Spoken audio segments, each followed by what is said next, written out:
एक शब्द में उनके बारे में बताइए, एक शब्द में आपको उनका नाम सुनते ही कौन सा शब्द आपके दिमाग में आता है? योगी आदित्यनाथ। भ्रष्टाचार के आकंठ में डूबे हैं योगी आदित्यनाथ जी। निरंतर दमन की राजनीति करने पर विश्वास करते हैं, लोकतंत्र की हत्या करते जा रहे हैं। मायावती। बहन जी केवल महलों की नेता है, सड़कों की नेता नहीं।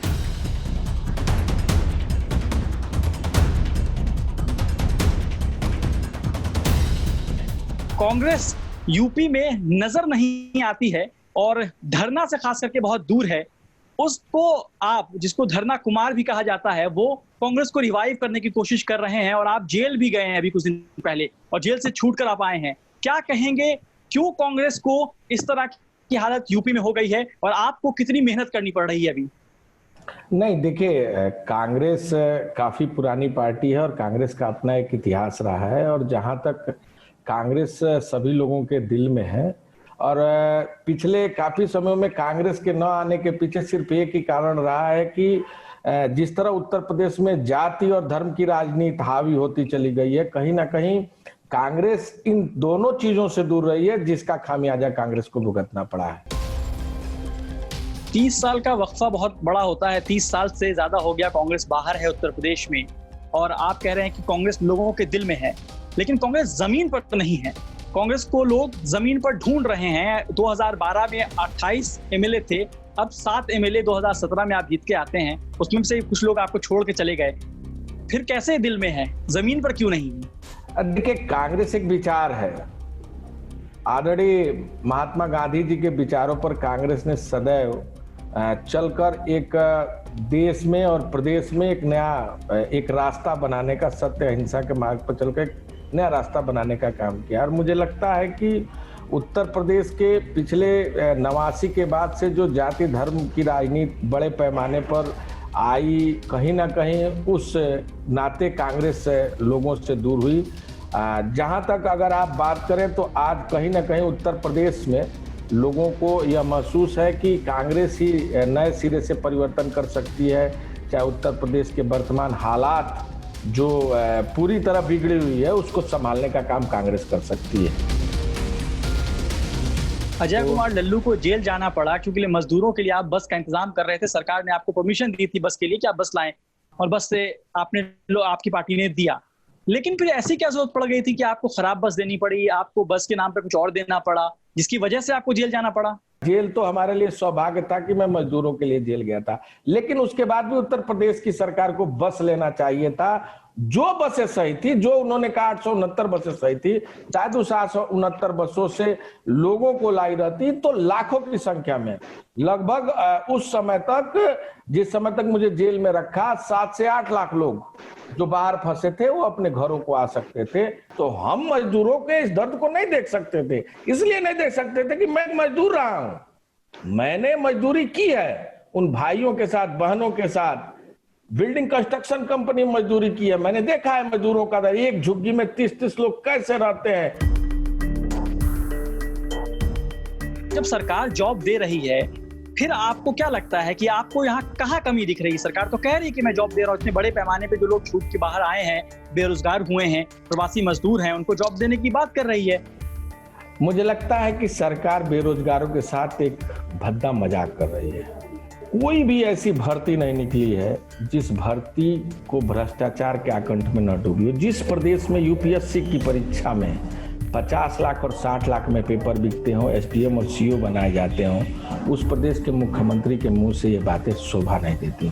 10 लाख से अधिक वैकेंसियां फंसी हैं जो 2014 के बाद से, 2017 के बाद से लगातार परीक्षा हो गई, रिजल्ट नहीं निकला, नहीं तो कोई हाई कोर्ट में, किसी कोर्ट में लंबित है। आपने सरकार पे इल्जाम लगाया है, लेकिन कांग्रेस के पास क्या है? कांग्रेस के पास क्या उपाय है? 2 साल बाद चुनाव है, आपका ब्लॉक लेवल पे आपकी क्या तैयारी है? क्या माना जाए कांग्रेस ब्लॉक लेवल पे जिंदा है? क्या कोई सैनिटाइजर इस्तेमाल कर रही है कांग्रेस? जिस कांग्रेस पे एक धूल जम गया है, क्या कांग्रेस उसके लिए काम कर रही है? आपके पास इतने बड़े बड़े मुद्दे हैं, आप हमें मुद्दे गिना रहे हैं, लेकिन हमें सोशल मीडिया पे 2 ट्वीट प्रियंका गांधी का रोज आता है या 3 ट्वीट आता है, आपकी तरफ से 2 ट्वीट 3 ट्वीट आता है। क्या इसी को आपकी राजनीति मान ली जाए कि आप इसी तरह आक्रामक हैं? राजनीति में संपर्क, संवाद और संघर्ष, मैंने इसी तीन विषयों पर काम किया है। और अगर आप देखेंगे तो लगातार जिस रूप में कांग्रेस रोज सड़कों पर आंदोलन कर रही है, प्रदर्शन कर रही है, जनहित के मुद्दों को लेकर लड़ रही है, आज गांव-गांव में संगठन बनाना, ब्लॉक स्तर पर, न्याय पंचायत स्तर पर, जिले स्तर पर कांग्रेस पूरी तरह दिखाई दे रही है। मार्च हुआ है बड़ी संख्या में कांग्रेस के सभी फ्रंटल संगठन, चाहे कोई भी कांग्रेस, दलित कांग्रेस, महिला कांग्रेस, सभी माइनॉरिटी कांग्रेस, सभी लोगों ने निरंतर चलिए तो फिर बताइए कि कांग्रेस में कितने लोग 2019 चुनाव के बाद या 2017 के विधानसभा चुनाव के बाद जुड़े हैं? कितने युवा जुड़े हैं कांग्रेस से? देखिए, कोई आंकड़े होंगे ना आपके पास? मैं आंकड़ों की बात नहीं करता, इसलिए कि मैं इन विषयों को इकट्ठा करके नहीं रखता, लेकिन इतना मैं जरूर आपको विश्वास और भरोसा दिलाता हूं कि 2022 में जनता का आशीर्वाद कांग्रेस को मिलेगा और निश्चित रूप से उनके आशा आकांक्षाओं के ऊपर खरा उतरने का और उनका आशीर्वाद प्राप्त करने का, उनका विश्वास प्राप्त करने का कांग्रेस काम करेगी और 22 में सरकार कांग्रेस बनाएगी। 2022 में कांग्रेस की सरकार बनेगी आप कह रहे हैं, किसके साथ चुनाव लड़ेंगे मिलकर? तो पिछला चुनाव 2017 का अखिलेश यादव के साथ चुनाव मिलकर लड़े थे। 2 युवा लड़के जिनको कहा जा रहा था यूपी के लड़के, काम नहीं आया था वो, फिर कैसे आप सरकार बना पाएंगे? क्या मैजिक हो जाएगा? देखिए, उत्तर प्रदेश में आज हम जनता की आवाज है, किसानों की आवाज है, नौजवानों की आवाज है, गरीबों की आवाज है, दलितों की आवाज है, पिछड़ों की आवाज है, अल्पसंख्यकों की आवाज है, और निरंतर हम हर विषय और मुद्दे पर संघर्ष कर रहे हैं। प्रियंका गांधी को आप सिर्फ एक चेहरा के रूप में खबरों में ला सकते हैं, लेकिन जमीनी स्तर पे कहां कांग्रेस उनके आने के बाद रिवाइव हुई है, मुझे इसका जवाब चाहिए।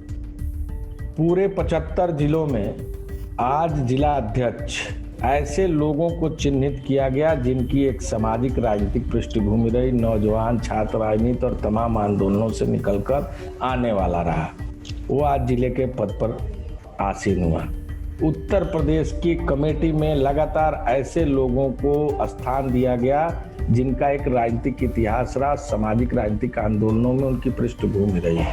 अगर आप सभी फ्रंटल और संगठन में लोगों को देखेंगे तो सभी ऐसे साथी मिले जिन लोगों ने अपना एक सामाजिक और राजनीतिक ओहरा रखा और सड़क से लेकर लगातार वह गांव, गली और चौराहों पर संघर्ष करते हुए नजर आए। और जिस तरह आदरणीय प्रियंका गांधी जी 2 साल में उत्तर प्रदेश में कांग्रेस को खड़ा किया, उन्होंने गांव के गलियारों से लेकर चौक के चौराहों तक, जिलों से लेकर प्रदेश तक, आने वाले दिन में यही मेहनत उत्तर प्रदेश में कांग्रेस को वापस लाए।